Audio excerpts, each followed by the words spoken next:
జై శ్రీరామ్. మొత్తం మీద నా అయోధ్య ప్రయాణం అయితే ముగిసింది. ఎక్కడ ప్రారంభమయ్యానో అయోధ్య పొలిమేరల దగ్గర ప్రారంభమయ్యాను. అక్కడ కూడా నేను స్టార్ట్ చేశానని చెప్తూ ఒక వీడియో చేశాను, అయోధ్యలో అడుగు పెడుతున్నానని చెప్పి. సో మొత్తానికి 3 రోజులు అయోధ్యలో ఉన్నాను. చాలా చాలా నా బెస్ట్ మూమెంట్ అని చెప్తాను నేను. లైఫ్ లాంగ్ నాకు గుర్తుండిపోయేటువంటి మెమరబుల్ మూమెంట్స్. గుండె జబ్బులు, షుగర్, ఫెర్టిలిటీతో బాధపడుతున్నారా? ఆర్ఎన్సి super speciality hospital, Chintal, Quthbullapur. అయోధ్యలో నాకు గడిచాయి. చాలా చాలా హ్యాపీ అనిపిస్తుంది. నేను మాటల్లో చెప్పలేను, వర్ణనాతీతం అంటారు కదా, కొన్ని ఫీలింగ్స్ని మనం వర్ణించలేము. అలాంటి భావన నాకు. ఎంత నేను కష్టపడి, అంటే ఈ చలికి వణుకుతూ 6 డిగ్రీలు 7 డిగ్రీల్లో ఉండడం మొట్టమొదటిసారి. ఇలా ఉండి స్వామివారిని దర్శించుకోవటం అనేది ఇన్ని రోజుల పాటు వెయిట్ చేసి రకరకాల వీడియోస్ చేసి ఎప్పుడైతే ఆ మూర్తిని చూశానో అవన్నీ కష్టాలన్నీ మర్చిపోయాను. వాస్తవానికి నేను ఒక మాట చెప్పాను, నాకెందుకు నిజంగా అనిపించిన ఫీలింగ్ అది. రాముడు అంటే అంత కనెక్షన్, నాకు చాలా ఇష్టం. మా అమ్మగారు కథలు చెప్పేవాళ్ళు, రామాయణం గురించి అవి ఇవి వివరించేవాళ్ళు. ఓహో ఇలాగని చాలా ఆసక్తిగా వినేవాళ్ళం మేము. సో అవి గుర్తొచ్చాయి బాగా. మా నాన్నగారి పేరు కూడా అదే లింకప్ అయి ఉంటుంది. ఎప్పుడు ఏమైనా పాటలు వచ్చినా, ఏమైనా మాటలు వచ్చినా, రాముడి గురించి వచ్చినా మా నాన్నగారి పేరుని తలుచుకునే వాళ్ళం, అచ్యుతరామయ్య గారు అని చెప్పి. అలా ఒక అటాచ్మెంట్ అనమాట రాముడు అంటే.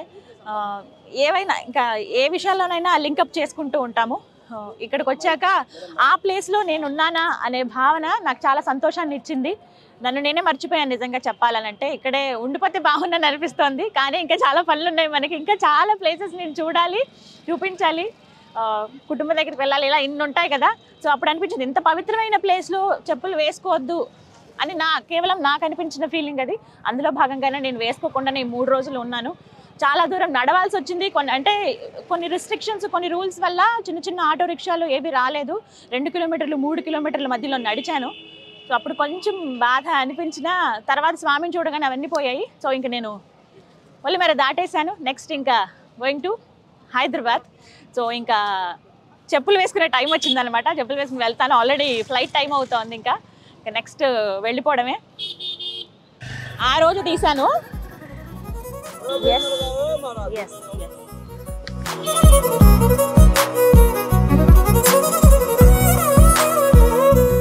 మొత్తం మీద అలా గడిచిందనమాట. మీరు కూడా అందరూ డెఫినెట్గా రావాల్సిన ప్లేస్ ఇది. మన ఎన్నాళ్ళ కళ ఇది, నిరీక్షణ.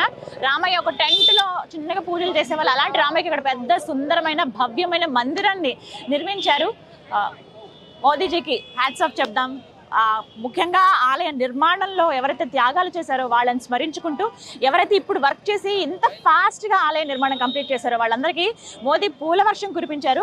అందులో ఏమాత్రం తప్పలేదండి. అది నిజంగా చాలా మంచి పని చేశారు ఆయన. ఎంత చక్కగా ఉందో తెలుసు ఆలయం, వర్ణించలేమంతే. ప్రతి ఒక్కరు చూసి ఎక్స్పీరియన్స్ చేయాల్సిందే. అందుకనే నేను ఇంకా వాటి గురించి ఎక్కువ చెప్పను. మీరు రండి, స్వామివారిని దర్శించుకోండి. అయోధ్య జర్నీ అనేది ఎలాగో మీకు బ్లాగ్స్ కూడా నేను చూపించాను. ఇంక ఇప్పటి నుంచి రావచ్చు, హ్యాపీగా మన రామయ్యను దర్శించుకోవచ్చు అనమాట. జై శ్రీరామ్.